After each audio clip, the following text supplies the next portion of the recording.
Good morning, afternoon, and evening, you sexy little people, and even you large people out there. This is the Tim Ferriss Show, and in this episode, I will be having a long discussion, and I hope it is an interesting discussion with Ryan Holiday. I've known Ryan Holiday for quite a time now, since 2007, South by Southwest. That is when we first met, and he has helped me with a number of my book launches, including The 4-Hour Body and quite a lot of The 4-Hour Chef. He is very, very clever, very unorthodox, and he got an early start. He is known as a media strategist for controversial clients like Tucker Max, bestselling author and founder of American Apparel, Dov Charney. He dropped out of college at 19 to apprentice under Robert Greene, known for the 48 Laws of Power and other best-selling books, went on to advise many other authors, multi-platinum musicians. He is director of marketing at American Apparel, where his work has been profiled all over the place, and he's had to deal with everything from lawsuits, scandals, huge opportunities, and everything in between. His strategies and approaches in handling good and bad situations have been used as case studies by Twitter, YouTube, Google, on and on and on and on. He is a good friend, very smart, very in control. We'll delve into tactics, philosophy, his new book, and much, much more. I hope you enjoy it, and thank you for listening. Optimal minimal. At this altitude, I can run flat out for a half mile before my hands start shaking. Can I ask you a personal question? Now would seem an appropriate time. What if I did the opposite? I'm a cybernetic organism, living tissue over a metal endoskeleton.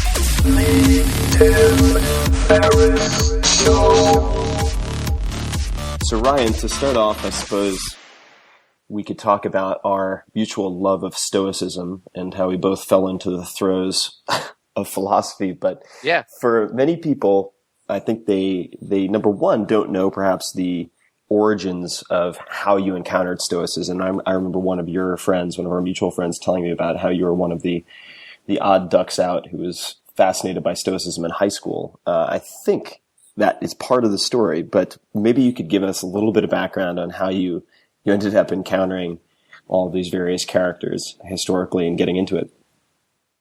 Yeah, it was weird. It actually wasn't in high school. I was in college. I was writing for a newspaper, and I got sent to this conference that Dr. Drew Pinsky, like, he has a show on HLN. He's the host of Loveline. He was like leading this private session with college journalists about, and so I sit through the whole thing, and then after I walk up to him, and I don't know what possessed me to do this, but I asked him if he had any books that he would recommend, because he seemed like a very smart person who read a lot.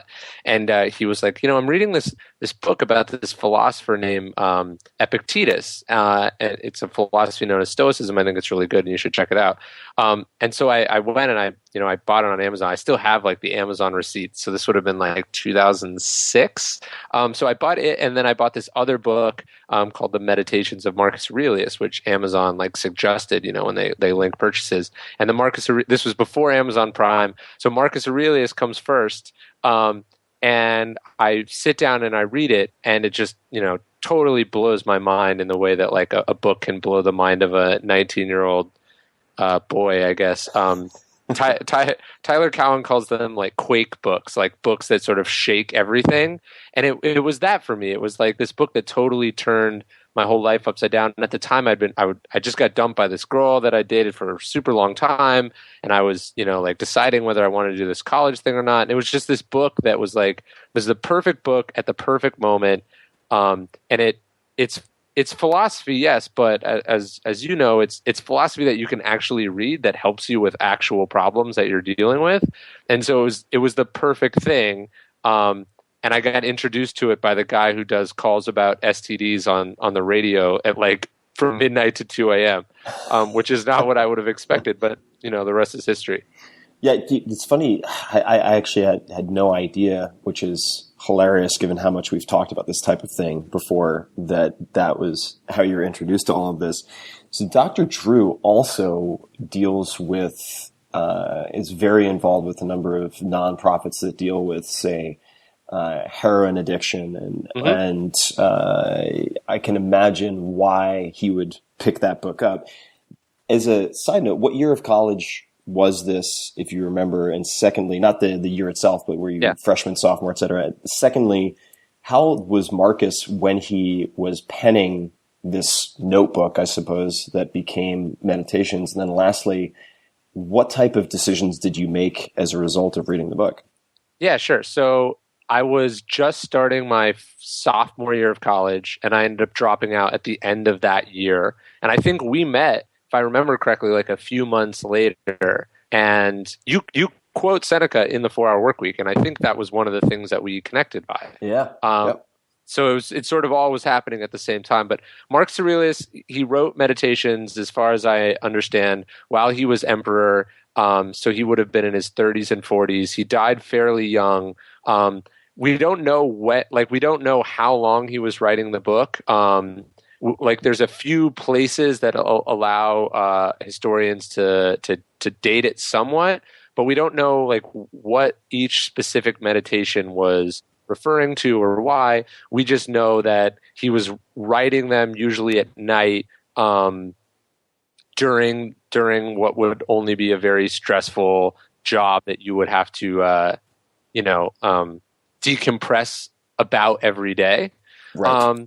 And so for me, when you go through a breakup, you're angry, but then you're also sort of not self-loathing, but you feel crappy and worthless and you don't know what to do. And so for me, it was this idea of like, look, get off your ass.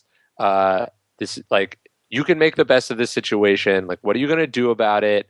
So one of the things that I did when I read this book was it sort of sent me down this path of other things to read. Like he says in the book, he says like sort of go directly to the seat of knowledge in terms of like how to learn. Mm-hmm. And so he actually says like throw away your books, go directly to the seat of knowledge. So I sort of did both. I went and I read every book that I could about philosophy, about life, biographies, and that set me, I've read hundreds and hundreds of books since then. But I also, snagged these mentors that showed me like real life, and they taught me things in person. And I think that's when I learned that this idea of philosophy and like a life of doing things and being successful and working were not at all mutually opposed. I think a lot of people find philosophy and it just sends them down this rabbit hole of books and they get further and further removed from reality as a result. And so this did not have that effect for me. And how would you, I feel like philosophy, we talked about this when I originally proofed early, I guess, drafts of The Obstacle is the Way, your latest book, that, selling philosophy is problematic, right? Sure. Because I think the term for most people it conjures an image of the schmuck in Good Will Hunting in the bar, sure, who's paraphrasing literature without giving any credit, or some like tortured graduate student at NYU who loves to sort of quibble over semantics of words that really, at the end of the day, the argumentation is just a lot of fancy tail chasing. And that's, I think, a very mainstream interpretation of this word philosophy. How do you view philosophy? How do you present it to people so that it's palatable or attractive? Yeah. So when I sat down to write the book, I totally empathize with that. No one wakes up and says like, hey, like I need philosophy. They say, I have this problem and I need a solution to this problem. Well, it turns out that historically that's what philosophy actually was for, specifically Stoicism. Like there's a great quote from Henry David Thoreau where he says like, to be a philosopher is not about like having subtle thoughts or founding a school. It's about solving the problems of life, not theoretically, but practically. And I think the Stoics understood that much earlier, like 2,000 years ago. Cato, who you've written about, was considered to be a philosopher, but not because he wrote anything down, but because of how he lived his life. Socrates didn't write anything down. Epictetus, we only have his lessons because a student of his wrote them down as notes. And Marcus Aurelius is like, he wanted to be a philosopher, but he was in line for the throne. And so he had to mix his philosophy with being the most powerful man in the world. And so what I think is really interesting about Stoicism, and I talk about this in the book, is when you look at it and you see that it has this, it tends to have a resurgence when times are really, really bad. So like Stoicism was very popular during the American Revolution. Like George Washington read the Stoics as a teenager. At Valley Forge, he actually put on a play about Cato, which is one of the most popular plays in the world at that time. Thomas Jefferson died with a copy of Seneca on his nightstand. And then during the Civil War and in the Victorian era, you saw another resurgence of Stoicism. Stoicism was big during the the American Revolution, the Industrial Revolution, the Enlightenment, the Renaissance. And then, it was also like Marcus Aurelius was living in the decline and the fall of the Roman Empire. Like, it doesn't get much worse than that. And so it's basically at its core, it's this philosophy that says, like, you don't control the world around you. You only control your response to that world. And so that's a very practical and beneficial philosophy when a lot of things are happening around you that you wish weren't happening.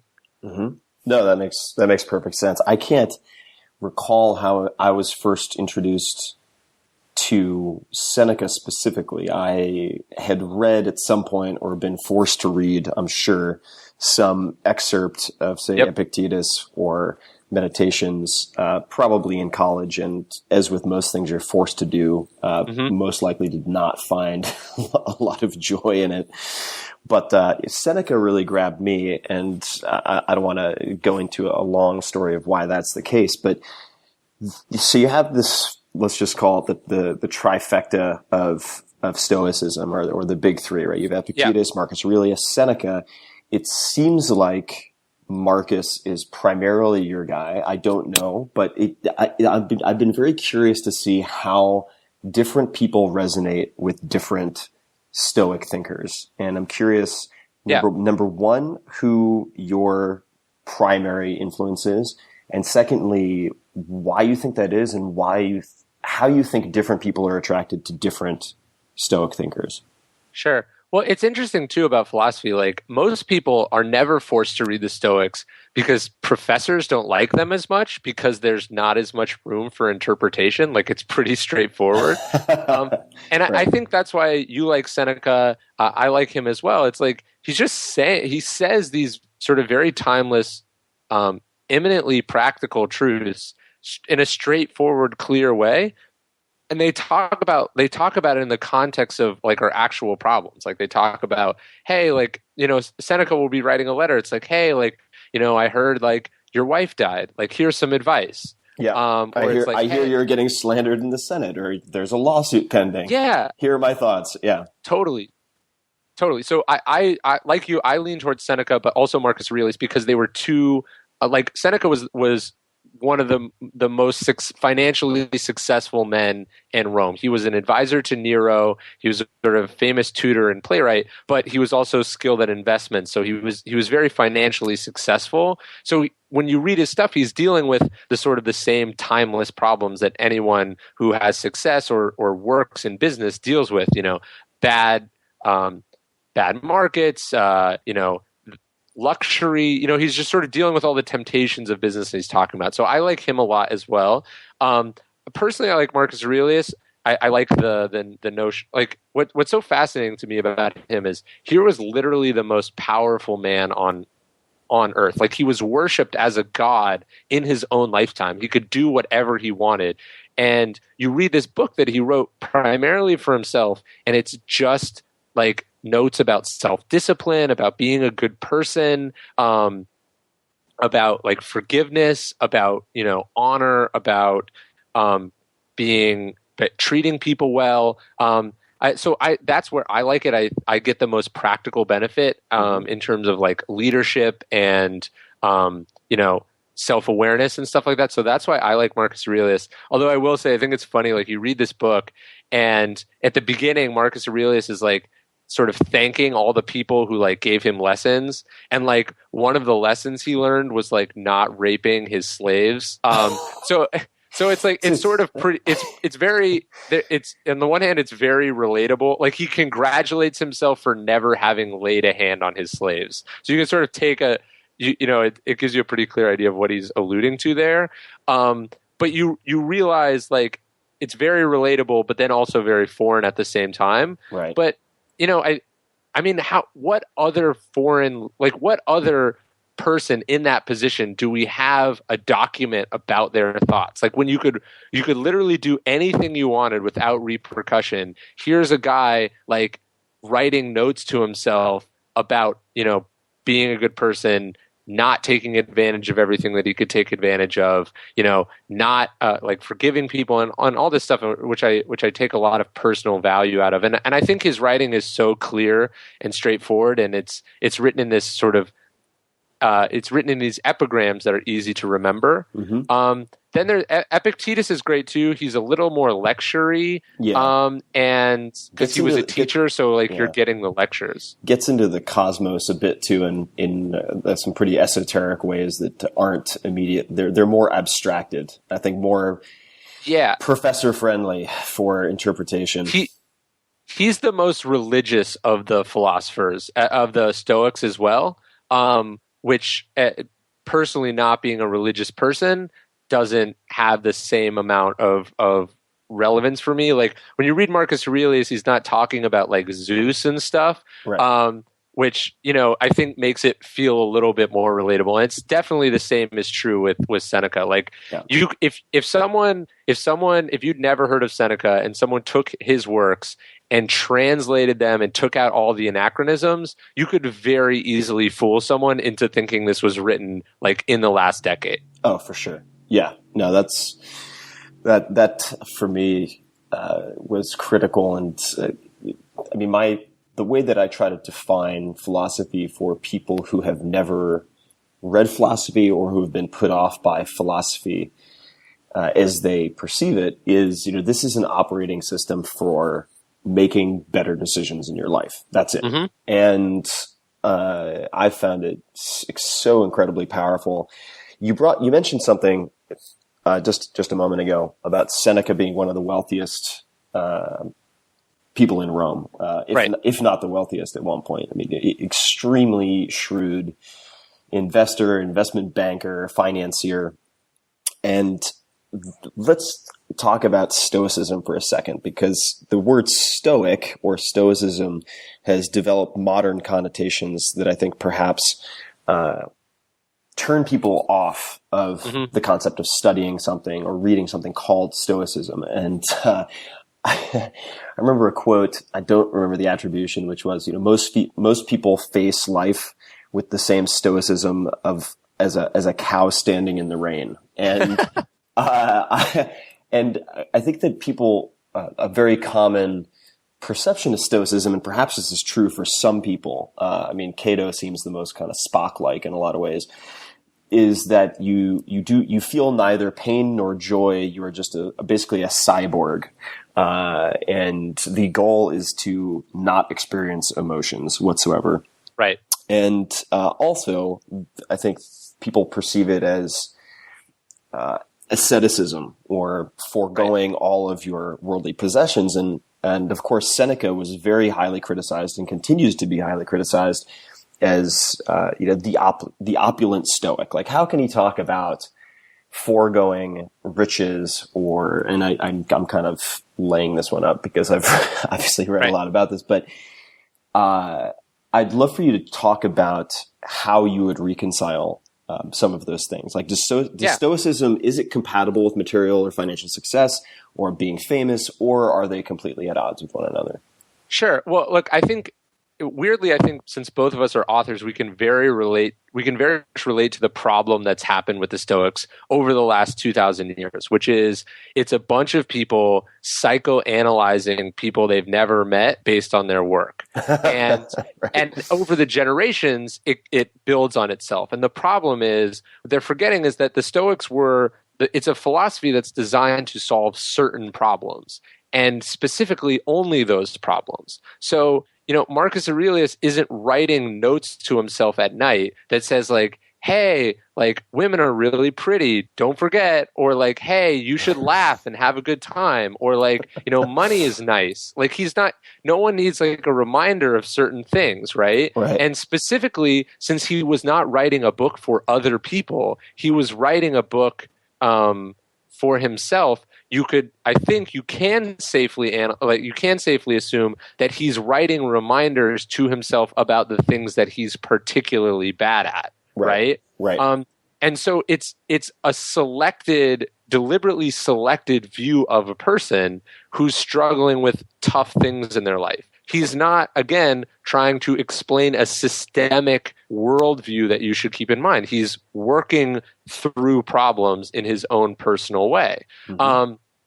And maybe if Seneca had had different friends that were really somber and sad all the time, he would have written them different letters. Like Cicero was a Stoic or studied Stoicism, and there's more joy in his writings.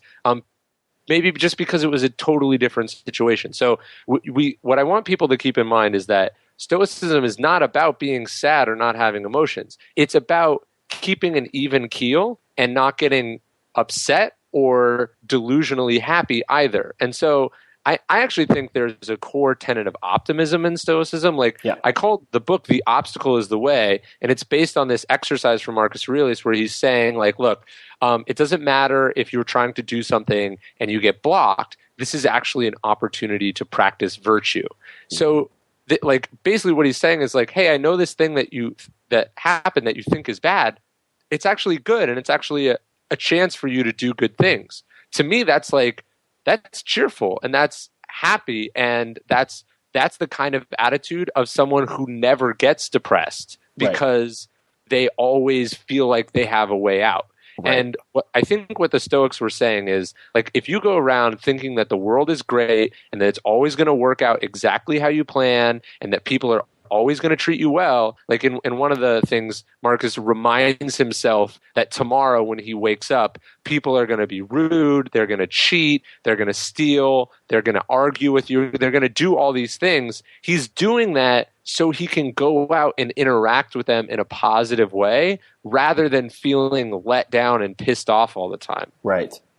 So I think that's super important, and I think that's something that's totally been missed from Stoicism, and I think that's why you and I are attracted to it and find value from it in our lives. It's not like confirmation of our pessimism or cynicism, and on the contrary, I actually feel like it's intimately connected with being happy and fulfilled as a person. Yeah. And that's why I don't think it was a contradiction at all that Seneca was successful and seemed to genuinely enjoy his life and was, had financial riches. I think Nassim Nicholas Taleb is another person. The point is, making money is usually a result of being successful or good at something. It can also be a result of luck or fortune. And having it doesn't say anything good about you, and it doesn't say anything bad about you either. And the only problem that really comes from wealth, well, there's a couple problems, but being financially successful and I'm not a millionaire, but I'm doing well. There's temptation to spend money on negative things, let's say. But the real problem is thinking that you need this money to survive. And so it's funny, like, Seneca has this reputation for being opulent, but in Letters to a Stoic, he talks about actually practicing poverty, like one day a month, pretending that all his money was stolen or lost and that he's walking the streets as a homeless person. He's doing that so he can enjoy his wealth while he has it, but never feel like it's integral to his survival or, existence as a person either. Right. No, it's been, I think, not to bring Fight Club into this, but, the things we own end up owning us. And I think there's a big difference. And this might actually be a Thoreau quote, who had his own contradictions like we all do. Yeah. I heard he used to sneak off and have big meals at Emerson's house while he was at the, at Walden. But, and that is that, the problem is not having riches. It's when riches have you. And totally. I think Seneca comments on that quite extensively. And, the problem is not having wealth. It's when it it becomes a source of sort of fear and greed, and it dictates how you behave, as opposed to being a tool. Therein lies the problem. So besides obviously these fantastic works of literature, or I suppose that might not even be a fantastic label. I mean, in some cases, they're war journals of sorts. Right. Coming back to seeking out mentorship in real life, teachers in real life, was Robert Greene really the first person to take you under his wing in that way, or was there someone else who was sort of a pivotal teacher to you? Sure. And how did that come to be? Yeah. So actually, before I met Robert, I was working with Tucker Max, who we both know. Right. And Robert, of course, just to give some context, maybe you could give some context on both of them. Yeah, so Robert Greene wrote The 48 Laws of Power, The Art of Seduction, and The 33 Strategies of War. And then I met him in 2006, 2007. I was in college. I met him through Tucker Max, who's another #1 New York Times bestselling author, sort of known as a really good sort of internet marketer and thinker, and then also does crazy things. But I met Tucker showed me about marketing. He introduced me to Robert. Robert really showed me about writing and researching and learning. And I worked with Robert on his last 2 books. He wrote one called The 50th Law, which is about fearlessness with the rapper 50 Cent. And then he wrote one called Mastery, which is about, becoming a master at whatever it is that you do. Yeah, great book. Yeah, I love it. It was like an honor to be a part of it. So those were my two mentors in like sort of direct mentorships. But I also think how did you, not to interject, but how did you, just in the sort of the details, the nuts and bolts, how did you initially connect with Tucker Max? How did you initially? It all goes back to this college newspaper. I had a column there, and I decided I would use it as an excuse to write articles about people I wanted to meet. Mm-hmm. And so I wrote a review about Tucker's website, and I emailed it to him, and we just started this relationship, and then I would just email him and ask questions.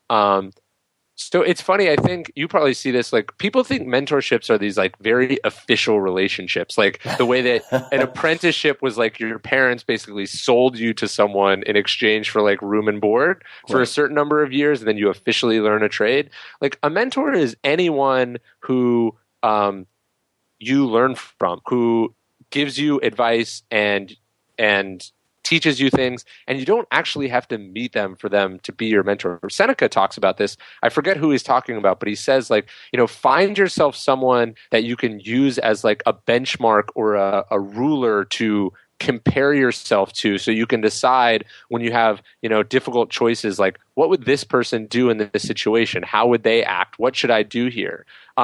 And so, like, I would even say you were definitely one of those people. Like, we don't have some official mentor-mentee relationship, but like, you've taught me so much, and I've asked you questions, and hopefully, like, it's gone both ways. But like, you're older than me, you're more successful than me, you've taught me things, and that's what I think a mentorship is. And you can have that with basically anyone. I think a lot of people, they hold out for this like sanctioned official relationship rather than just like learning from anyone who has wisdom or advice or value that they could pass your way, and if you put it into practice and you do something with it, they see value in that as well. Yeah, no, I agree, and I appreciate the kind words, obviously. You were the one who, like, I was studying Stoicism. It was interesting to me, and I think I mentioned it to you. And then you encouraged me to write an article about it for your site, which sort of set me down this whole path to begin with. And so I think, it's weird how these little conversations can have such a big impact on your life. But it just depends on, I think, how people respond to and treat the opportunities that they get that often don't look like opportunities when they, sort of first make their appearance. Oh, definitely. I mean, Jack Canfield, who co-created Chicken Soup for the Soul, is largely responsible for the 4-Hour Workweek becoming a book. And it was just one or two offhand comments that he made to me that were encouraging in the early days that that produced the proposal because it coincided with a bit of downtime. And he effectively helped force my hand by making introductions that led to conversations with agents. And it's incredible how, in the case of Jack, he became a mentor to me because very similar to the newspaper, I used volunteering for tech nonprofits as a way to meet the people I wanted to meet, because these events would put on these organizations like the Silicon Valley Association of Startup Entrepreneurs. It's a mouthful, but SVACE, or TIE, the Indus Entrepreneur, put on large events. Every few weeks or every quarter, they'll have an event where they bring in thought leaders and their panels and so on. And so I volunteered for SVACE when I first moved to Silicon Valley in 2000, and really just kicked ass as a volunteer for a few months and continually took on more and more and more responsibility until I was invited to sit in on the board meetings, just as an observer, basically. And they were talking about their next main event, I think is what they called it. And I just kind of they're like, well, who are we going to get to do this and manage the event and wrangle the speakers? And I just kind of shyly put up my hand. And I was like, I'll do it. I'll take care of it. And so they handed it over, and I put together a panel.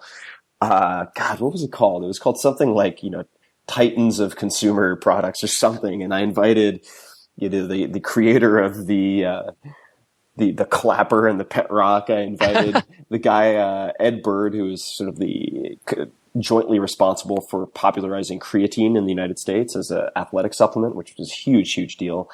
The founder of Cliff Bar, Jack Canfield, and so on and so forth, and got to know Jack by inviting him to this event and having a bunch of emails back and forth. And then over the years, asked him every once in a while, pretty rarely, would ask him very specific, short kind of life questions. And that's how the whole thing came to be. So in the case of Tucker, for instance, how long after you initially introduced him to the article you wrote did you start asking questions? Over what period of time? How frequently did you email him? I think this is something people need to understand, because asking someone to be a formal mentor is like the absolute best way to never have a good mentor. I think. Because it's like, hey, you want to sign up for a unpaid part-time job because you have so much free time? It doesn't work. So I'd just be curious to hear sort of what you did and what you would recommend people do if they're trying to find or looking for that type of teacher. I think mentor is problematic because they think of it in such formal terms, but maybe you could talk on that point. Yeah, totally. I think it was once every couple weeks, or no, a couple months probably. And I would just ask questions that I thought would be helpful to me, but very easy for him to answer. Right. And that's what, it's like, hey, if you want me to read your manuscript, that's like a lot of work for me to do. Yeah. Or this would be more for you. If someone wants you to read their manuscript, you're like, okay, that's like a week of my time. Yeah. If someone wants you to give a 5-second instant opinion on a title, you're like, sure, that's one email. Right. And so I think people don't think, one, they don't think about, what they're actually asking. And then two, they ask a lot over and over again. When really, it's actually interesting. There's this thing called the Ben Franklin effect. I don't know if you know this story, but about the lending library or the yeah. Why don't you tell the story? This is such a great story. So Benjamin Franklin, there was this member in Congress, or one of the things about the American Revolution, or I don't really remember where it is actually, but Benjamin Franklin faced this sort of enemy in a legislative body who he desperately needed his support, and they seemed to be intractably opposed to each other. And what Benjamin Franklin did was he heard that this guy loved rare books and had a prized library of rare books, one book that he valued above all the others. So Ben Franklin, being a somewhat bold man, walks right up to this guy and just asks him if he can borrow his most prized possession. And the guy, sort of like stunned, is like, I guess. Benjamin Franklin borrows it, just puts it on his shelf for like 2 weeks, doesn't touch it, doesn't use it, and then returns the book to the guy. And what he finds is that having borrowed this guy's most prized possession, they now have not only the shared connection, but the guy has to justify in his head why he would loan this thing that's so valuable to someone else. And so he starts to tell himself this story that Benjamin Franklin must be good. He must be someone worth loaning this thing to, sort of using cognitive dissonance to your advantage. And basically, it's been verified, by psychological studies since then. It turns out that when you do someone a favor, you actually feel indebted to them, you would think that doing someone else a favor would make them indebted to you. In fact, asking something small of them in some ways can build a better connection because now they're like invested in you. And I would try to ask questions or think about things that they would like and that they would feel like they got value out of too. And that's something that it's like a subtle psychological shift that people miss for some reason. Yeah, it's Ben Franklin's such a fascinating character. I really enjoyed reading Walter Isaacson's biography of Ben Franklin, which leads me to ask you, I mean, which historical figures do you find most instructional, helpful? I mean, who are the figures outside of the big three Stoics that you sort of repeatedly look to as your own benchmarks or to learn from? There's obviously a bunch. In the book, I talked a lot about Ulysses S. Grant, who I thought was really interesting and is sort of a totally underrated, underappreciated historical figure. I talk about John D. Rockefeller, who I thought, and again, all these people have problems, and so I don't want it to descend into like hero worship of any kind. It's you look at the people and you look at the good that they bring to the table, and you focus on that, not on the negative stuff. But I talk about Ulysses S. Grant, William Tecumseh Sherman, who is another Civil War general I'm really interested in. I think Richard Feynman is a fascinating character. Yeah, definitely. Who asked all sorts of interesting questions, and he had this what seemed to be this sort of joy and curiosity to him that I appreciate a lot. Cyrus the Great is another really fascinating character who was again one of the most powerful people in the world, but seemed to be universally regarded as a good person and not in like a propagandist way. So those are some of my favorites. I don't think it's a stretch to use fiction either. Like I find it weird that people don't look at fictional characters as either good examples or bad examples. So who are some of your fictional favorites? One of my favorite books is this book, What Makes Sammy Run by Bud Schulberg. It's about this Hollywood screenwriter. It's like a young Jewish kid who's like a total hustler who's like endlessly ambitious, and it's sort of it's very Gatsby-esque, the book, but the point is this guy's like hustling and running all the time, but he never stops to question why. And it actually the moral conclusion of the book is that he gets everything he wanted, and it's like the worst thing that you could ever wish on someone. Right. And so that's something like I try to think about a lot too. It's really, I think it's about finding the people that you relate to in fiction or nonfiction, and then seeing what you like about them, like you like about yourself in them, and using that to bring out more of it, and also seeing what you don't like about yourself in them and using it as a cautionary tale.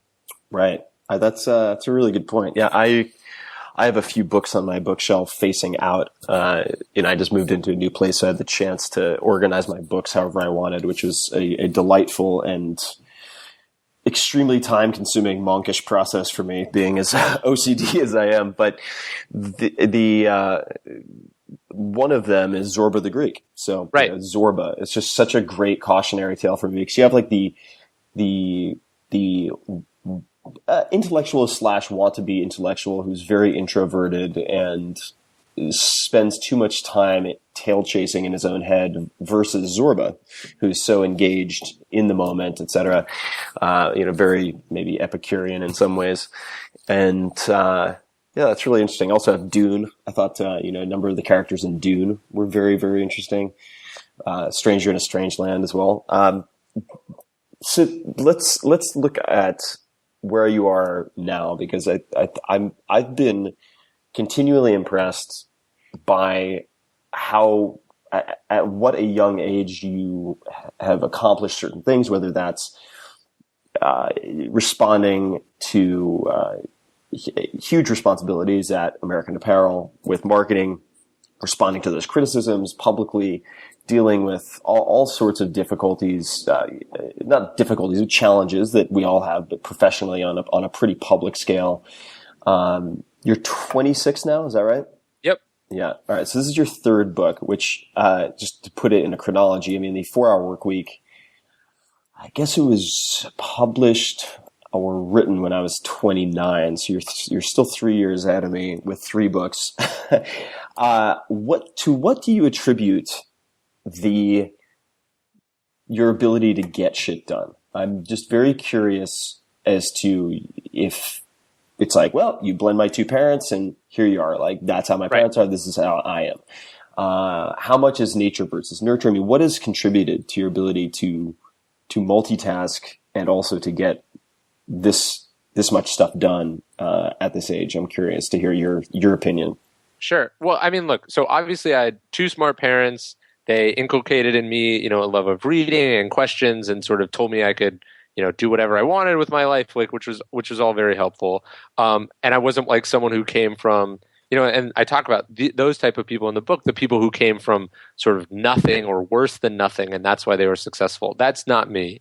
And then I had these amazing mentors, which were very helpful. And I also have a big head start on people. I mean, I dropped out of college when I was 19 years old. So I've been doing this for long, like most people my age started at 21 or 22. Right. So they're sort of just getting started. But, that being said, I think and the reason I wrote this book is because Stoicism was like, I can trace so much of the good stuff in my life to specific passages in Stoicism that helped me or made me think about, certain things. Like this idea of the obstacle being the way, that there's no such thing as bad things happening to you, that everything is an opportunity to like prove yourself or to do something good is something that's been, enormously beneficial to me. There's also there's a quote in book 5 of Meditations that I used to have printed up on my wall.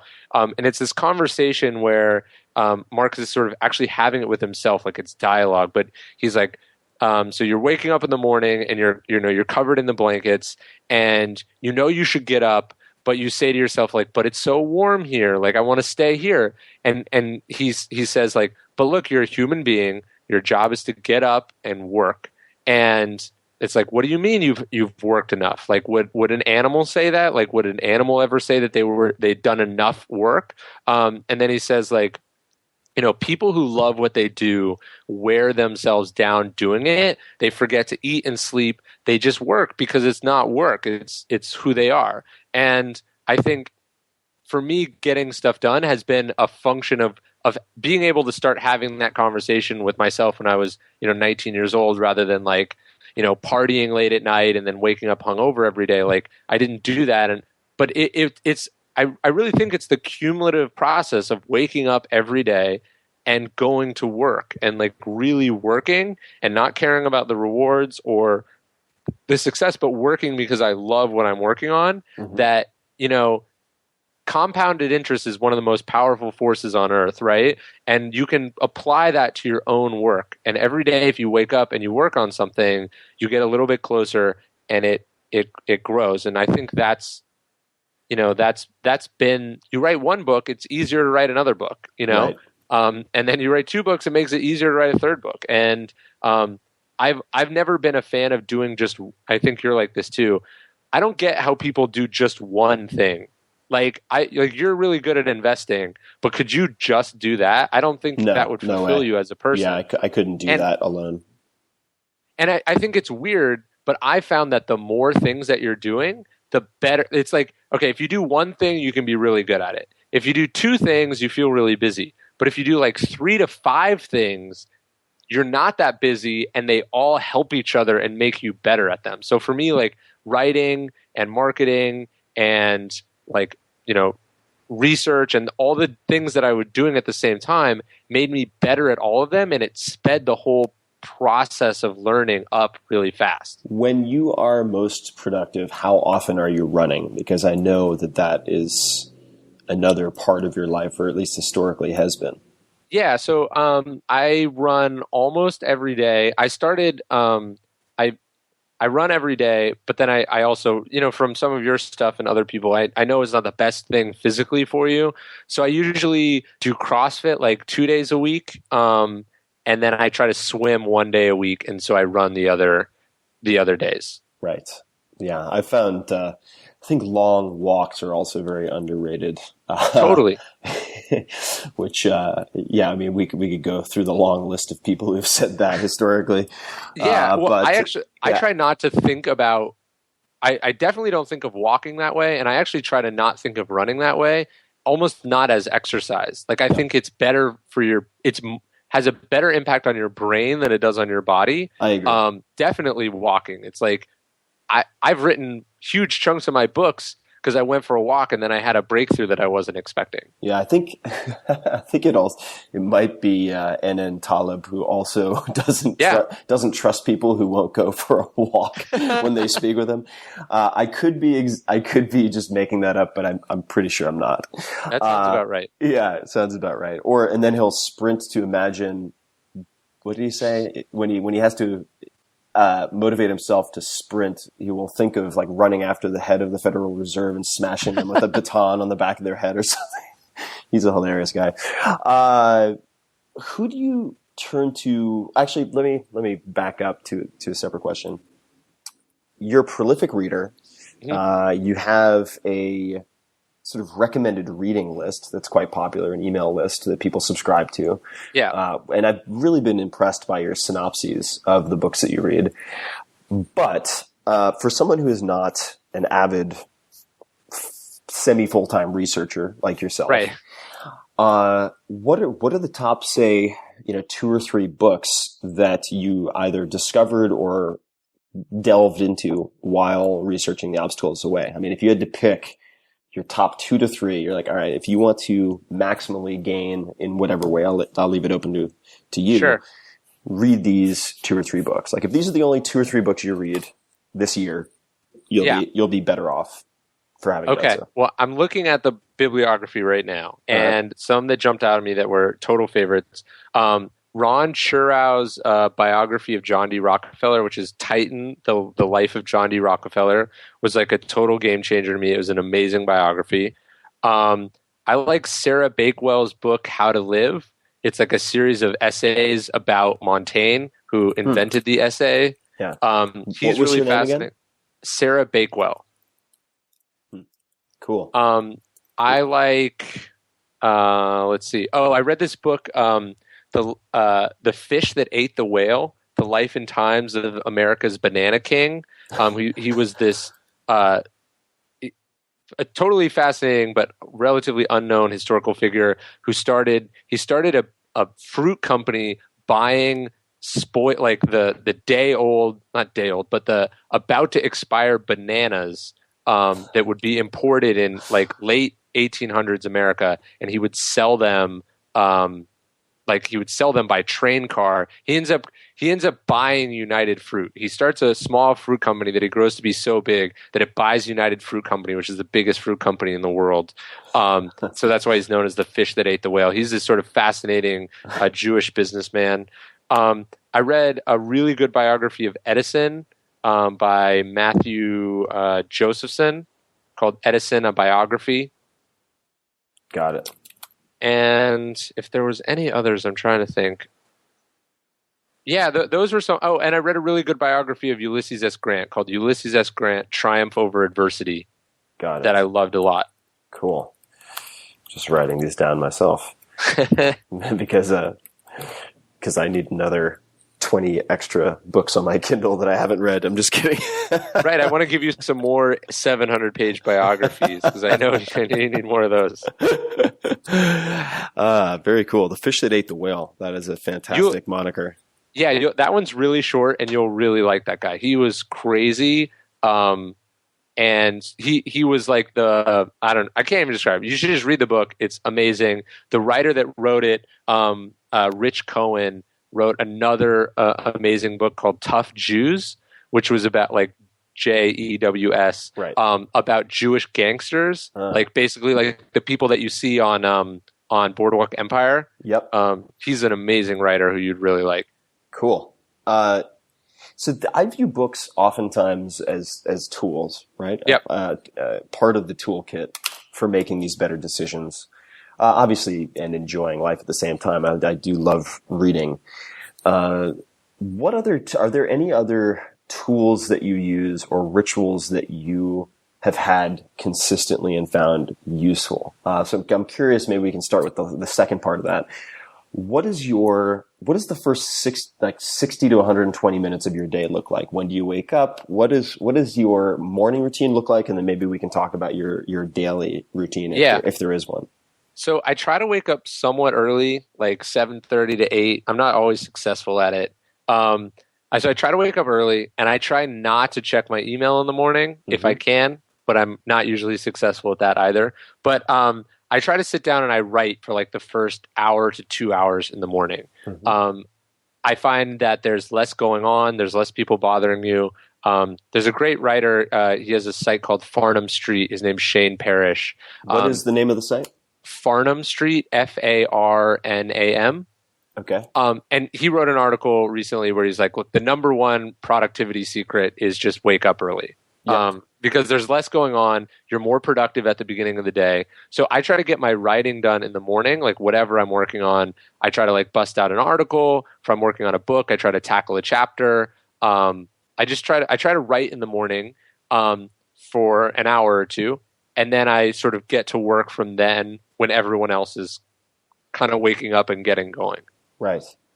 Okay. And then what does your day look like from that point forward?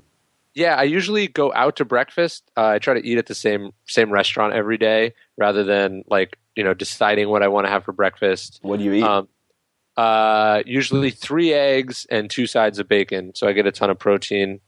And then I'll have like guacamole or something with it if I want to liven it up a little. Get some non-animal matter. Yeah, exactly. Although I got chickens at my house, so I don't always go out anymore. Sometimes I have fresh eggs at the house. And you're in Austin. Yeah, I live in Austin.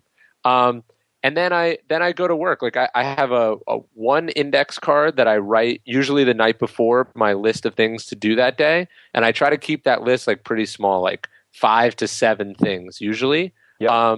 And I cross all those things off. They could be small things like email so-and-so, or it could be like, write chapter 3. It could be big thing or a little thing. I cross those things off. And then the rest of the day is like just responding to stuff that's happening, whether that's emails or phone calls that I've scheduled or meetings that I have to do. I try to avoid as many meetings or phone calls as humanly possible. How do you go about doing that? Are you diplomatic, or what's your approach to deflecting meeting requests or coffee dates and so on and so forth? Yeah. Paul Graham actually has a great essay about this called Maker versus Manager. Oh, it's such a good essay. Yeah, that's a great piece. But it's really hard. Like you're someone who fits in this category when you're both a maker and a manager. Yeah. Like most makers are just not good at doing the other thing, so they don't do it. It's hard when you actually have stuff you have to manage. But I try to, I just say like, hey, like sometimes I'll just lie. I'll say like, hey, I'm traveling. I can't do the phone. Or like, hey, I really prefer email. Like if we can hammer this out over email, it'd be much better. And I know that sometimes email takes longer than doing a phone call because you have to go back and forth. Yep. But the point is it doesn't interrupt what you're doing, and it does it like on my schedule. That's what I just try to be upfront about it. I just say like, hey, like, look, I really hate email, or I really hate, jumping on the phone. Can we just do this over email? And most people are understanding. And the people that aren't, I either don't care or I understand that they're more important than me and they get to dictate the terms, Yeah, it's, I'm glad you brought up the point about, number one, I have the exact same habit with index card. That is the finite surface area I find much like Parkinson's law helps to refine how you prioritize. But the point you made that I think is really important to underscore, among others, is that just because email might take slightly longer does not mean phone is better. And similarly, you might choose a slightly longer driving route because it's easier to remember and it's more scenic. Oh, that's a great analogy. As opposed to being like, yeah, I'm going to sit through like horrible traffic with people honking where I have to really pay attention the whole time and can't daydream. But it's 15 minutes shorter right. route. And there's, a really important question, or an important question that I've learned to ask myself. And I'm sure I didn't create this, but I don't remember the attribution if I didn't. And that is, it's not whether you can afford the time or not. It's whether you can afford the distraction.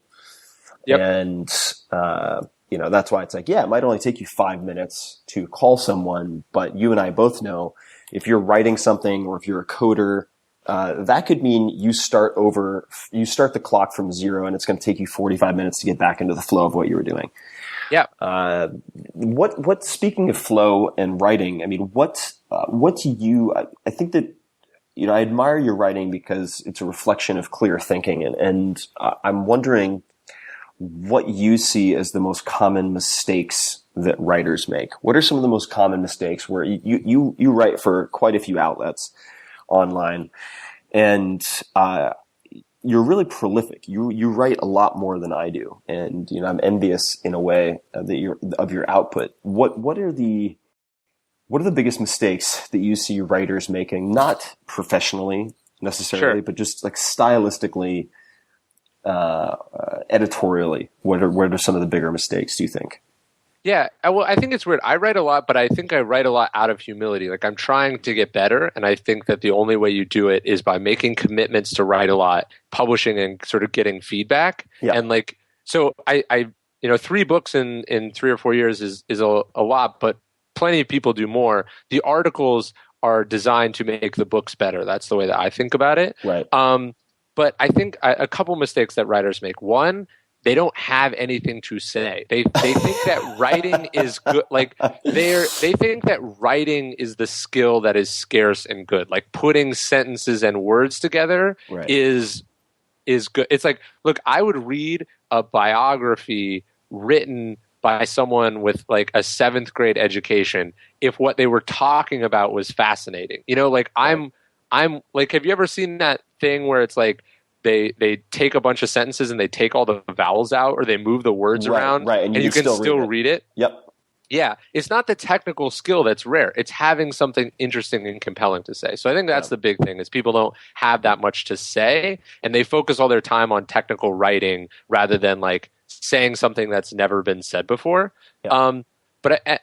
This maybe ties into that, but I see a lot of writers who start writing before they've figured out exactly what they plan to say and who they're saying it for. Like they're trying to find the point while they're going. Right. And so I use note cards to organize my research and like I very rarely write anything that isn't fully outlined and sketched out, especially books.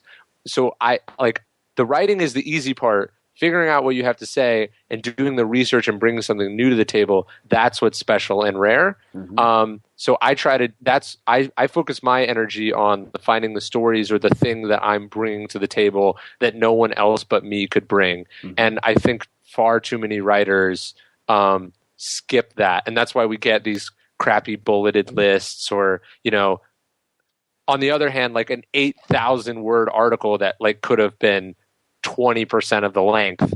And so I think those are mistakes that writers make a lot.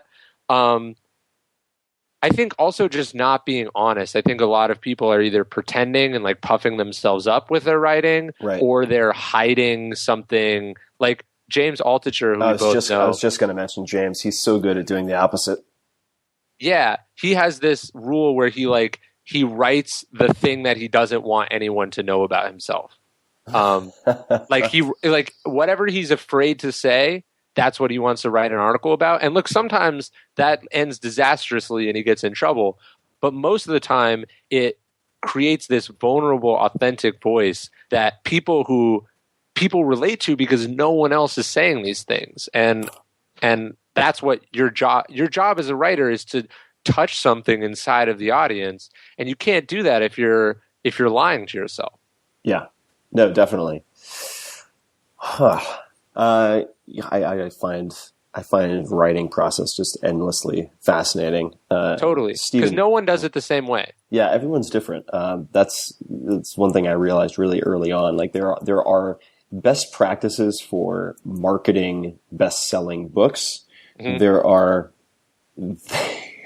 very, very few consensus about the best way to write a best reading book, if that makes sense. I mean, that's part of the reason why I fell in love with Daily Rituals, which profiles, 170 or so world famous creatives, whether it's writers, composers, scientists, etc., and how their daily schedules are laid out, because they're so different. It's really fascinating to me.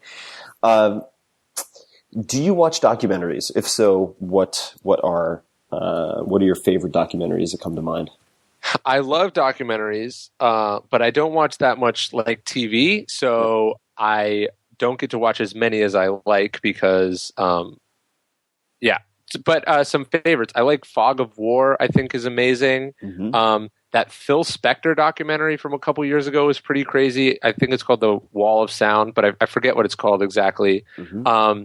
There's the guy who did Fog of War has a new one out about Donald Rumsfeld that I want to see. Called the Unknown Known. But I love Ken Burns. I've watched like pretty much every Ken Burns documentary you could ever see, including all 10 hours about the Civil War and all 10 hours about the national park system. So I think like what I love when you like I love any art where the person doing it is clearly like the master of their craft. Right. And to me, Ken Burns is like the best person who ever lived at documentaries. Mm-hmm. And I don't know how anyone could beat him. And so it's like, I'll watch, 10 hours about national parks, like, because it's that good, even if you don't care. Right. So I think I love his stuff. Yeah, that's it's funny you mentioned that. That's how I feel about John McPhee as a nonfiction writer. Totally. I mean, he's for those people who don't know who he is, he's at least a one-time, maybe a two-time Pulitzer Prize winner. And I was fortunate enough to have him in seminar for nonfiction writing. The class was called The Literature of Fact when I was an undergrad for 1 year, which was amazing. It was really hilarious too to get back a 3-page writing assignment and to have more red ink from him on the page than black ink. You really feel like a dumbass when you realize how sloppy your thinking is when you get something like that back. But he's written books on everything from an entire book on oranges, an entire book on one tennis match, an entire book on hand-carved wooden canoes, a book on Plymouth Rock. I mean, it's just, the breadth is so amazing. But if it's written by him, I just don't care. If it was a book on chopsticks, I'd be like, absolutely, I'll read a 300-page book on chopsticks written by John McPhee. Right. He has that one, Control of Nature, that's really fascinating. That's just about it's like about the Mississippi River, some volcano in Iceland, and like the hills of Los Angeles. And you're like, this should not be fascinating, but like I'm hanging on every word because you're so good. Oh, it's so good. I mean, chances are he's been writing for so long. He's been a staff writer at the New Yorker for decades and decades and decades. I think he's got to be in his 70s or 80s even now. But I remember researching The 4-Hour Chef, and I was like, I bet there's something that McPhee has written on cooking and food, and I bet it's going to be one of the best pieces in the English language. And lo and behold, there was this piece from sometime in the maybe 80s called Brigade de Cuisine, written about this tiny restaurant in New York and just this maniac executive chef. And it's like, all right, there we go. Like, yep, the best I've ever read about cooking or food. And of course, it's John McPhee. Yeah. So, totally. What are some of your goals for this year? I'm very curious to know if do you believe in resolutions that are long-term resolutions? Is it tiny habits day by day? I mean, what are some of your goals, whether for this year or shorter term? I mean, or longer term for that matter? Sure. Yeah. I don't know. It's not that I don't believe in goals. It's actually been and this sounds, I'm sure, like a humble brag, but it's a genuine problem. So, or a first world problem. I wanted to write books. Like that's what I wanted to do. And, I wanted to be a writer. That was my thing. That's what you wanted to be even growing up. Is that what you thought you were going to right. Yeah, and so I accomplished it very early, and now it's like, okay, now what? But I don't have like, well, now I want to be the biggest author in the world. Like one of the benefits and then also consequences, I guess, of Stoicism is that it's very humbling, and it sort of helps filter out like very selfish or materialistic goals, I would say.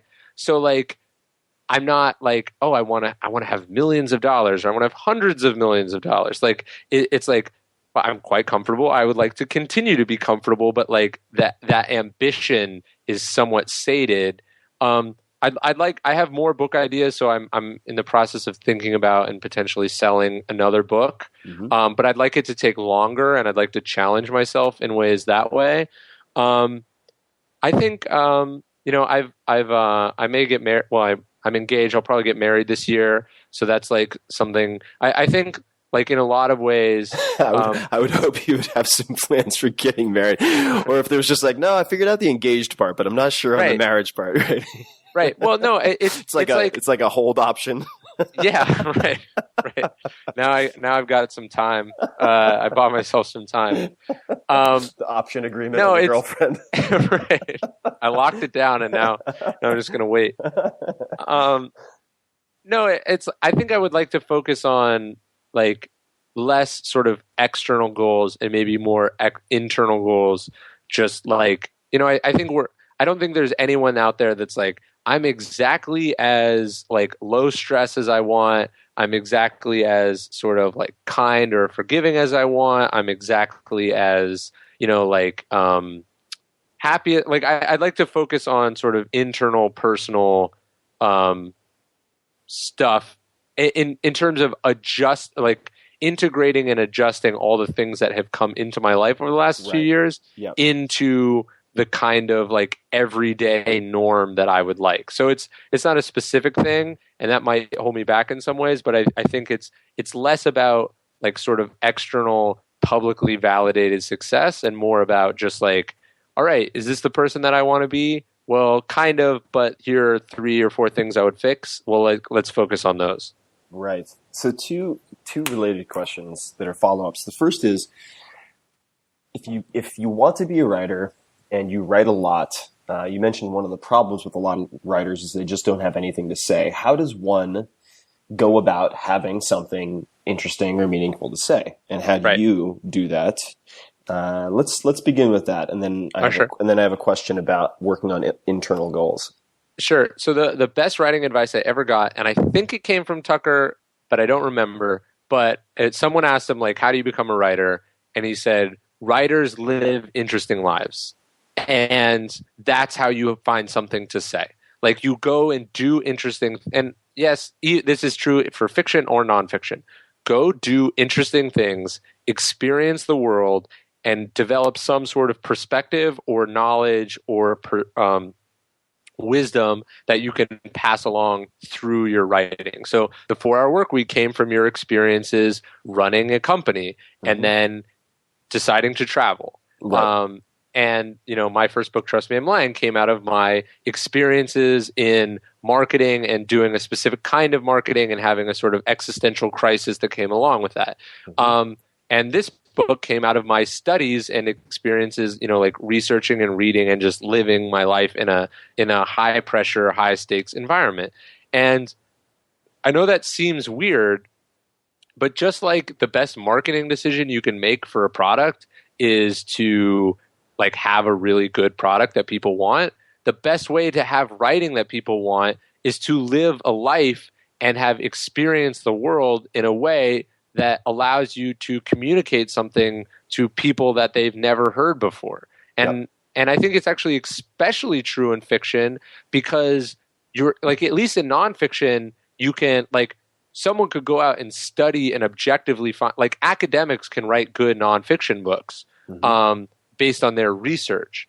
But nonfiction, you have to be able to communicate all these intangibles to the reader. You mean fiction? Yeah, sorry, in fiction, yeah. You have to communicate all these intangibles about life and about relationships and about how the world works. And if you haven't gone out and lived it and experienced it, you're at a distinct disadvantage when it comes to communicating those things, because it's like you're like the 40-year-old virgin who's trying to like talk about sex. Right, like a bag of sand. They felt like a bag of sand. Right. You can fake it. You can fake it until you say something that's so obviously wrong that just everyone in that instance knows that you have no idea what you're talking about. Yeah, good point. And I mean, that's been really my maybe way of compensating for what I perceive as a very imperfect writing style. I don't think that I am the best writer out there. I view myself as a teacher first and foremost. So my cheat has been to follow in the footsteps of someone like George Plimpton, who is a really fascinating character, who was the editor of the Paris Review and really popularized what he called participatory journalism, where he would go become a professional football player for a season. He would go try to join the circus for a season. He would go try to box 3 rounds with Archie Moore, for instance, right. and then write about the experience. And you do not need, just to underscore what you said, you do not need to be a college-educated wordsmith to have compelling writing if you have a good story to tell. It's just that simple. And I remember talking with Tucker about this, and a lot of it really just comes down to, I think, writing in a natural voice, basically writing as you are, which takes practice, but having a good story to tell. Working on, actually, before I get to the internal goals, what does financial security mean to you? How do you define that for yourself personally? Are we talking like specific numbers, or are we just talking about like what is financial security sort of generally? But both, to the extent that you're comfortable. I mean, it's sure. It's whatever you're comfortable talking about. It's just that I think this is such a huge piece of so many decisions that people make, bad and good. So right. I'd be curious to know how you have sort of resolved this for yourself to the extent that you have. Sure. Well, I guess there's a couple ways to be rich, right? One is have a lot of money so you can buy a lot of stuff. Or the second, or like if you sort of express being rich as being able to buy whatever it is that you want, right? Whenever you want it, there's 2 ways to do that. One is to have tons of money, or 2 is to not want as much stuff, right? Mm-hmm.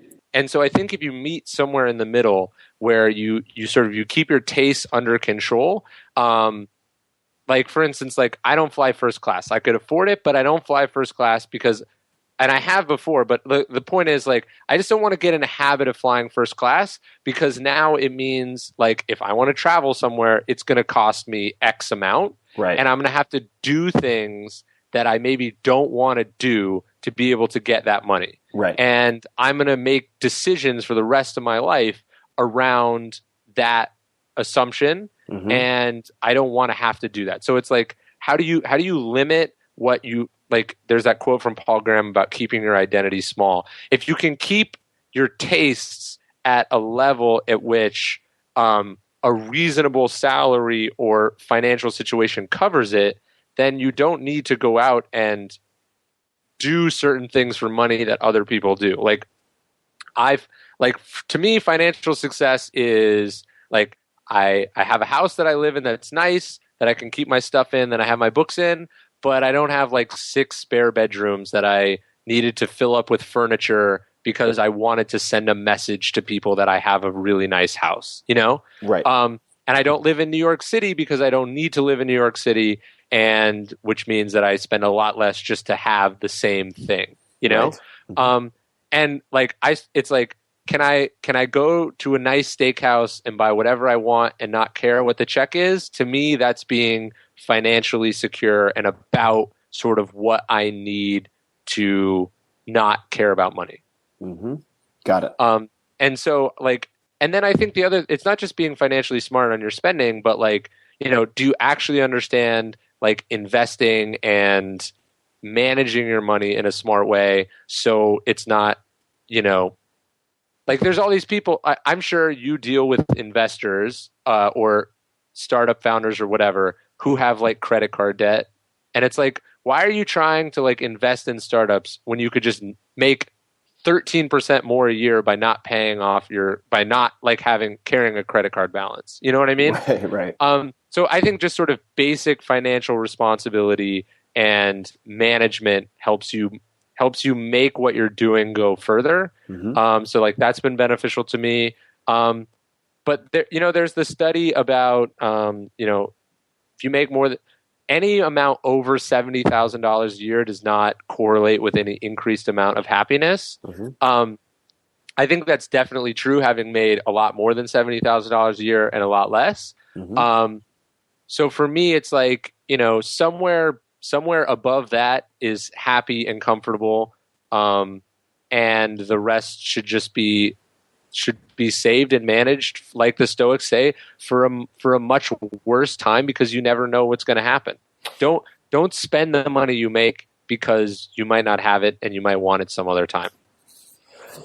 Sage advice. Yeah, it's hard to predict, nay, impossible to predict when the next black swan will hit. Totally. And I've been thinking a lot about this, not to misdirect the conversation, but the fact that much like human action and climate change, technology in a sense has led to superstorms, let's say storms of the century, perhaps happening as often as every 3 to 20 years now, which was a recent piece that came out of MIT.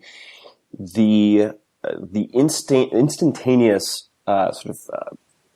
dissemination of hysteria through social media, I think, greatly increases the probability of higher frequency black swans, because everything is so interconnected, and humans are, for better or for worse, certainly in large numbers, pretty irrational masses. And I just feel like, if anything, these sort of once a century, twice a century stock market crashes and so on are probably going to happen more often. But that's pure speculation on my part.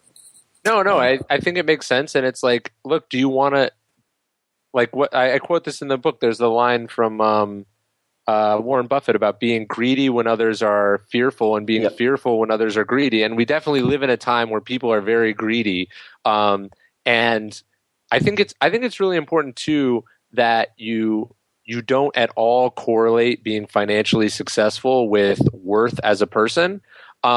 So the fact that, I know someone who's worth X million and I know someone who's worth, less than nothing, doesn't say anything about their value to me as people and how I should respect or treat them. And if you can keep that in mind, you won't feel like the fact that so-and-so is making, $80,000 a month on info products. It doesn't, like, I know this, but it doesn't make me care about making info products. Like, I want to write my books because they pay me enough to be happy, and that's what matters. So speaking of sort of valuing people and different people, feel free to answer this however you like. For your circle of friends, number one, these days, how do you curate them, right? If it's not on net worth, which I agree, it shouldn't be. Right. How do you curate your friends that you end up being the average of, right, as a group? And over time, let's just say over the last 5 years, 10 years, what has become more important or less important? It's weird. I think a big part of it is keeping like toxic, unhealthy people out of your life, like people who have drama and problems and pathological issues. Right. I think those are important people, not only not to be friends with, but to, extricate yourself from as much as possible.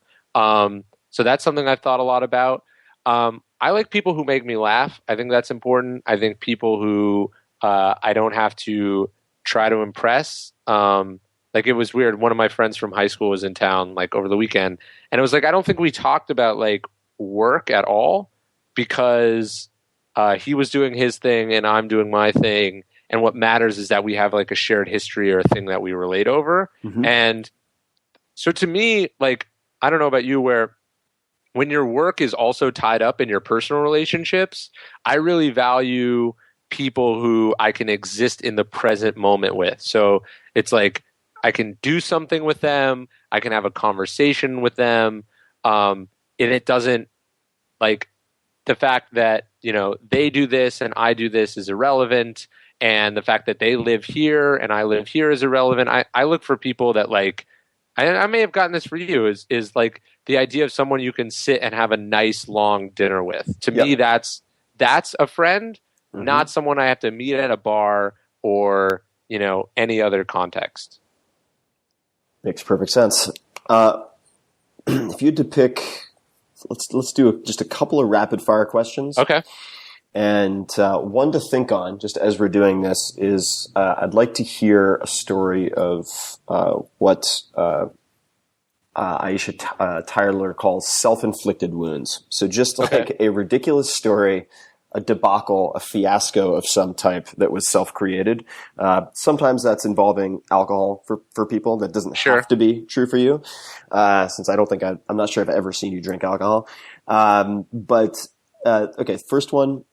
What would be your theme song or your, like, ring entrance music if you had to choose one? Let me pull up iTunes. Let me see if I have anything. I don't know. I like Iron Maiden. If I had to pick, like, an awesome entrance song, probably something from Iron Maiden. Okay. If you could change one thing about yourself, what would it be? This is ironic. I don't love my voice that much. I feel the same way. Not about your voice, but about mine. Do you think there's anyone who's not like a narcissist that enjoys the sound of their own recorded voice? I haven't yet met them, but I'm sure they exist. I heard it's actually because you hear your voice differently. Like, apparently it's like when you're just talking, the voice that you hear is different than, like, how it's recorded, and it's just the difference that makes you feel bad about yourself. That's an enabling belief, so I'll take it. Sure. Thanks for that. When you think of the word successful, who is the first person who comes to mind, and why? No one comes to mind. Well, I talk about John D. Rockefeller in the book, so there's an example, one of the world's richest men. Got it. All right. If you could study a new subject with any expert in the world, who would it be, and what would you study? Like a new subject, or just a subject different than the one that I study? By new, I mean new to you. So yeah, different from what you've already immersed yourself in.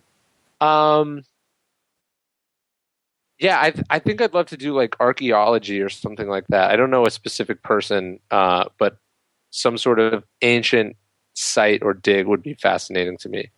And you spent time in Rome looking at, like, the burial site of Seneca and so on. Is that right? Yeah. I spent some time in Rome when I was finishing up the book, and I just went to, like, the sites and stuff that are in the book for sure. And I was in Dublin like 2 weeks ago. You'll love this. They took us into this crypt, like a burial site that preserves the bodies, and they had these mummies there from, like, the 12th century, and they let us touch them. Wow. I was like, we are a long ways from America. Like, are you kidding? We touched the hand of this guy who died in the Crusades. Wow. Yeah. That's that would definitely be cordoned off in the U.S. I think so, yeah. Do not chew on the mummy. If you could offer your younger self one piece of advice, what would it be? Let's place that. Yeah. Younger self, freshman in college. Relax. Why? Why? Every young person that I think you probably get this too. Every young person that I talk to, I feel, especially like an ambitious one that seems to want to talk to me, I feel like they're on the verge of, like, a nervous breakdown or an explosion of some kind. Because everything is so serious to you when you're that age. And I think maybe it's our parents that did it to us or whatever, but I feel like they're like, you know, if I gotta do this or, like, I'm gonna die. Like, it's like everything feels like an issue of life or death, you know? Right. And it's so the opposite of that. It's like you could in all of history, you are in the safest, most, like, nerf, like, bumpered area that has ever existed. Like, you could do anything short of murder and you're probably going to be fine. You know what I mean? Like, you have unlimited time, like, just relax, take it easy. You're not going to care about this in a little bit of time. And that's probably what I would tell myself. So just to take a quick sidebar from the rapid fire, you dropped out of college. I feel like there is a survivorship bias in media that leads to a romanticizing of dropping out of college. And I'd love to hear your thoughts on who you would advise to drop out of college, who you would advise to stay in college, because you ended up very uniquely, in my experience, extremely well-read and extremely well-rounded. Mm-hmm. And when people drop out of college, oftentimes they say, well, it's because it's not going to prepare me for job X or Y or Z. Right. In my opinion, at least in a liberal arts college, still is that the goal is not to prepare you for a single career. The goal is to make you a well-rounded, developed human being. So I'd just be curious to know what your caveats are, who you would recommend consider dropping out versus not. Yeah, so it's funny. I was looking at there's a Wikipedia page that's like a list of college dropout billionaires. Right. And it's funny. It's like, it's the definition of the survivor bias, because let's say there's 500 billionaires in the world, and like 20 of them were college dropouts. That means even among billionaires, most of them went to college, right? Yeah. So, but you only care about the ones who dropped out of college. So, I think, like, for me, dropping out of college was a pretty simple calculation. It was, would I stay in college and graduate and hope to have this same opportunity that I'm being offered right now? And the answer was, and that was the Tucker opportunity. It was Tucker, Robert Greene, and then working for Aaron Ray, who we both know, at the Collective in Hollywood. So it was three things that either one of them individually I would have killed for as a post-grad job. And so I said, I'm going to do this now and see how it goes. What I think the problem with dropping out of college that everyone misses in the discussion is that dropping out of college is not a thing. You take a leave of absence from college, meaning you can go back at essentially any time. So it's again, when I'm saying like relax to the 19-year-old version of me or whatever, it's like, dude, it's not as black and white as you're making it out to be. Like, take risks. You're in a cohort where you can absorb risk, and then understand that you're not going to starve to death if this goes poorly. Like, for me, it was like, I'm going to take advantage of this, and a year from now, if it's not working out, I'm going to go back to college, because college is the best default option if you don't know what you want to do. Because it keeps you on the level with everyone else, and it gives you some sort of certification that sets you apart from like people who didn't go to college. Right. So that's how I think about college. And usually, and I'll say this: the people who should not drop out of college are the people who are doing poorly in college, because college is exactly like life. It's a system that you have to figure out how to get the most out of and do your best at. And if you're failing out of college, you are probably going to fail at life, because if you don't address the root reasons why you're doing bad at college, Right. Yeah. So learn to game the system while you still have headgear on. Exactly.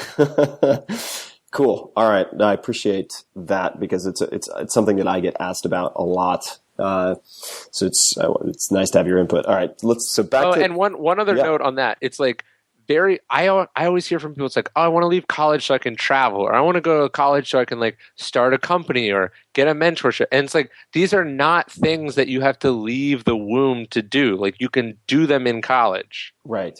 And so it should be, you should leave college if you have an opportunity to do something that can only be done outside of college, and if you will kick yourself if you let that opportunity pass and it doesn't come back your way again when you're graduating. Yeah, and that's a great point, actually. I think that it would be very fascinating to look at billionaire dropouts and see how many of them had started the company that was going to later make them a billionaire, and proven to themselves that it had very real legs and a time-sensitive window before they dropped out. Because I think the percentage is probably very high. Right. That's what Zuckerberg did. Yeah, and many others. Awesome. So we'll take just a little bit more time. I'm going to do a couple of rapid fire so people get to know you and not just your thoughts on stoicism. All right. So you walk into a bar. What do you order from the bartender? If it's in Austin, I order Topo Chico, which is like a Mexican sparkling water. If it's not Austin, I'll probably just get soda water with lemon and lime or cider. Do you ever drink? Just cider. It's the only thing that I like. Got it. So it's not a moral decision. It's a taste decision. It's a little of both, but yeah. Okay. What makes Mexican sparkling water different from normal sparkling water? I have to ask. I just like it better than Pellegrino, but I will say that I fully embrace the ridiculousness of eating or of drinking imported water from Mexico. Especially Mexico. All right. Right. Who is your favorite person to follow on Twitter? Or and you can give 2 or 3 if you'd like. I like fake Jeff Jarvis, who I think is hilarious. I like Felix Salmon a lot. Who is Felix? Felix Salmon, he's a blogger for Reuters. Got it. And then I don't know who else. Media Redefined by Jason Hirschhorn is a pretty good Twitter feed to follow. And Maria Popova of Brain Pickings. Yeah, that's a great site. Speaking of sites, what sites do you visit on a regular basis? I don't visit a ton of sites. I use my RSS reader. So I use Feedly, where I've subscribed to a bunch of feeds. Felix is one of my favorite. I like Ta-Nehisi Coates, who blogs for The Atlantic. I like Mark Cuban's blog a lot. I think Reddit, if you subscribe to the right subreddits, is a really good way to get like sort of highly curated news. What subreddits do you subscribe to? Stoicism is a good one. Besides not suitable for work. Yeah, sure. Stoicism is a good one. Philosophy is a decent one. History porn is a pretty good one, which is just like old photos from history. Yeah. Ask Historians is my favorite. So smart people, people ask unusual questions about history that only like academics or historians answer. Mm-hmm. Today I Learned is a great one where it's just like a fact that people was unexpected. Mm-hmm. I like First World Problems. I think that's a funny one. And then is there anyone? There's one about Civil War. There's one about writing, and then I like Reddit Books as well. Yeah, Reddit Books is big. Yeah. What is the first face that comes to mind when you think punchable? Punchable. I don't know. That's a good question, though. We can come back to that. It could be a fictional character too, if you'd like. Sure. Dogs or cats? Dogs, of course. Why? Cats are just an animal that lives in your house. Got it. And okay, so elaborate on dogs, because you said something to me that I was hoping to have you elaborate on, which was that you think dogs make you a better person. I was curious how you think they make you a better person. Dogs exist totally in the moment.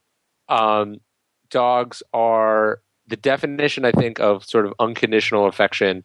And I think it's really interesting to have an animal that evolved to live and depend on humans the way that dogs did. Like dogs, they think were domesticated because they, like wolves, would come and eat scraps from the the campfire, and basically we slowly selected the most sort of docile, friendly, mischievous of the animals, and that's where dogs come from.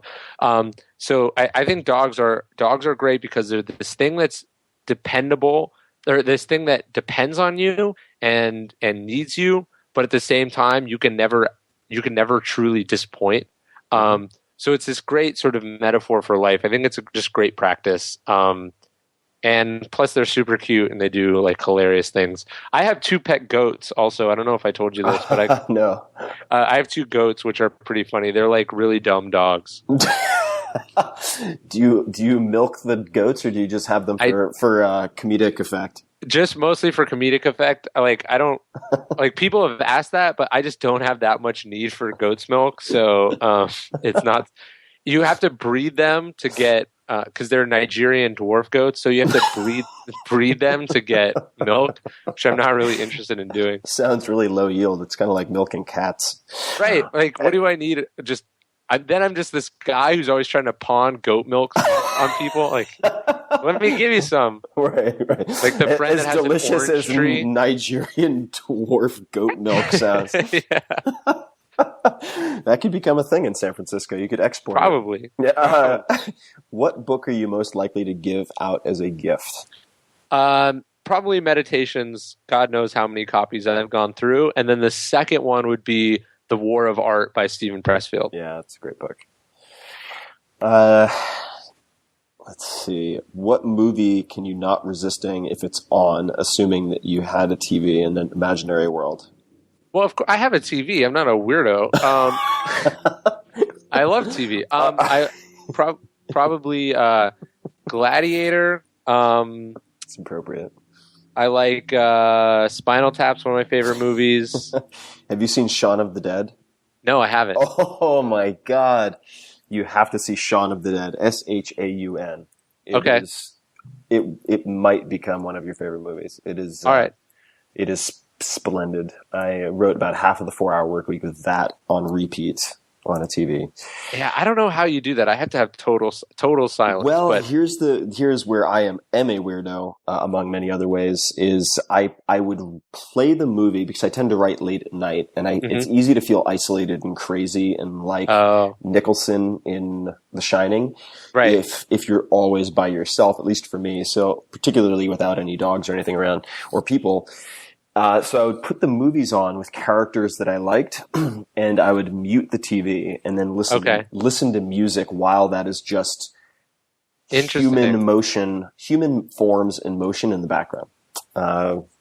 Oddly enough, yeah, just a habit that I have. Let's see. Who was your first celebrity crush, if you've had one? Celebrity crush, or current celebrity crush? Any celebrity crush? I don't know. I really don't know. Nicolas Cage? Yeah. I'm a big Nicolas Cage fan. Do you cook? Like, I cook bacon. Okay, I can't end on that question and answer. If you could choose 3 people, let's just say living people, to be your sort of circle of advisors or elders to help you with major decisions, who would they be? It's weird. Like, so I've gotten an iteration of that question where it's like, oh, you've worked with all these people. Who else would you want to work with that you haven't? Yeah. It's weird. I feel like very fortunate that I haven't. Like, Robert Greene is one of the sort of most respected, strategists about power and life and history. And like, he's someone that I call when I have questions about stuff. I think you're one of those people that I call, and you're a world-renowned writer and marketing expert and an investor. And then the third person is my girlfriend, now fiance, who I think is really good at sort of reading people, and more importantly, she knows me and like what my weaknesses or issues are, which I think is really important. It's not just about like, objectively what the best thing to do in a situation is. Absolutely. It's like what can you do given your constraints or tendencies? Like, oh, you should totally take this job. Well, if you're someone who's pretty flaky, that's not great advice. Like, it's oftentimes what you can do with your taking you as a person for granted who's going to behave how you've always behaved. If you can have someone who understands you well enough to give really good advice, I think that's super important. So I think that is a great note to wrap up on. How can people better or best get to know Ryan Holiday? Where should they find you online? What should they read of yours? Sure. Give us some suggestions so that people can dig a little deeper, which I hope they do. Yeah. So my website is ryanholiday.net. I'm Ryan Holiday on Twitter. I suggest people start with the books too, because I put myself into the books. So The Obstacle is the Way. Trust Me, I'm Lying is my first book. Did a book called Growth Hacker Marketing, which started as a Kindle book, and now it's going to be a paperback. And then I write, almost weekly for Thought Catalog. And then I'm the editor at large of the New York Observer, where I have a series of columns about media and life and other things there.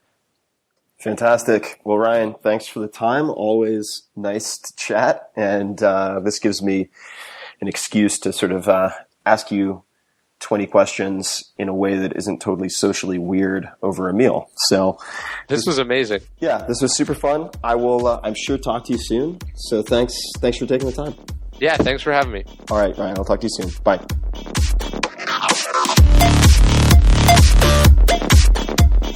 If you want more of The Tim Ferriss Show, you can subscribe to the podcast on iTunes or go to 4hourblog.com. FOURHOURBLOG.com, where you'll find an award-winning blog, tons of audio and video interview stories with people like Warren Buffett and Mike Shinoda from Linkin Park, the books, plus much, much more. Follow Tim on Twitter. It's twitter.com/tferriss. That's TFERRISS. Or on Facebook at facebook.com/Tim Ferriss. Until next time, thanks for listening.